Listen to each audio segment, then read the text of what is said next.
Fakultas Biologi dan Pertanian Universitas Nasional mengadakan seminar dalam rangka Hari Keanekaragaman Hayati Internasional. Acara ini dilaksanakan bersama dengan Yayasan Kehati yang sudah menjalin kerjasama serta penandatanganan MOU dengan Universitas Nasional, yang dihadiri oleh siswa dan guru di beberapa SMA di daerah Jakarta Selatan. Dengan judul Keanekaragaman Hayati untuk Kesehatan Mental dan Pembangunan Berkelanjutan, seminar ini membahas betapa pentingnya kesehatan mental dari peran keanekaragaman hayati. Acara ini dihadiri oleh yang pertama yaitu Dekan Fakultas Biologi dan Pertanian Dr. Fahrudin Mangunjaya MSI, Guru Besar Universitas Nasional Profesor Dedi Darnaidi, dan CEO Seir ID SSGN Fellow CTSS IPB Dr. Sunarto MSc PhD, yang akan memberikan materi pada acara seminar ini. Setiap pemateri memiliki topik yang berbeda untuk dipresentasikan, yaitu yang pertama ada Profesor Dedi Darnaidi selaku Guru Besar Universitas Nasional dengan topik membahas tentang evolusi Indonesia selama 50 juta tahun. Mulai dari awalnya terbentuk pulau-pulau di Indonesia, flora dan fauna, budaya yang kental dari kebiasaan, biooperasi proteksionisme dan nasionalisme, serta peran artificial intelligence untuk kemudahan akses informasi.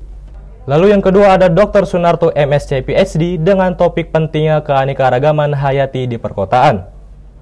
Mulai dari peran keanekaragaman hayati dari urban atau wilderness, kesehatan mental yang dipengaruhi oleh keanekaragaman hayati, penyebab rusaknya mental seseorang karena pengaruh urban yang padat, dan solusi dari dampak negatif rusaknya keanekaragaman hayati. Menurut Profesor Dedi Darnaidi, deforestasi harus segera diberhentikan dan harus diubah paradigmanya, yaitu memulihkan ekosistem yang sudah rusak dan mengganti energi yang lama menjadi energi yang terbaharukan. Setelah narasumber memberikan materi, dilanjut dengan sharing session dengan beberapa mahasiswa, pihak guru, dan dari Kehati Foundation. Sesi seminar ditutup oleh Dekan Fakultas Biologi dan Pertanian Dr. Fahrudin Mangunjaya MSI dengan mengenalkan program studi biologi yang ada di Universitas Nasional. Dan acara ini ditutup dengan pemberian sertifikat kepada moderator dan kedua pemateri. Saya sudah katakan tadi bahwa keanekaragaman hayati adalah keunggulan komparatif. Artinya punya daya saing dengan negara lain. Karena tidak ada lagi dunia lain yang punya keunggulan. Bagaimana keunggulan komparatif itu dirubah menjadi keunggulan kompetitif yang punya daya saing. Maka teknologi harus masuk. Pak Prabowo sangat baik mengatakan bahwa kita harus swasembada. Swasembada pangan artinya pangan harus cukup. Tidak boleh lagi kita import beras, import jagung, import garam, import kedelai, import macam-macam. Harusnya kita bisa. Dan kita sudah buktikan bahwa banyak sekali resources kita yang sudah bisa menghidupi kita.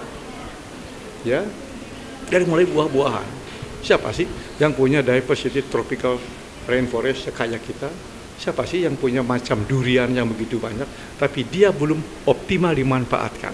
Dia masih pada kita bahasanya kita masih mungut dari alam, ambil buah dari alam, ambil durian dari alam.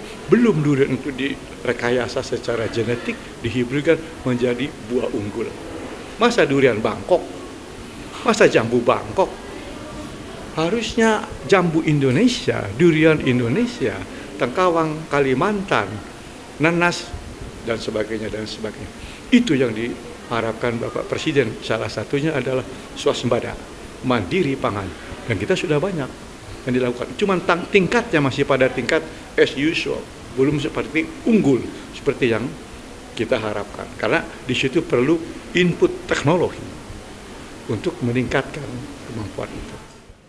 Jadi kalau pembangunan ini kan orientasinya adalah untuk kesejahteraan manusia ya biasanya. Nah, selama ini yang kita kenal mungkin pembangunan didikotomikan, dipisahkan antara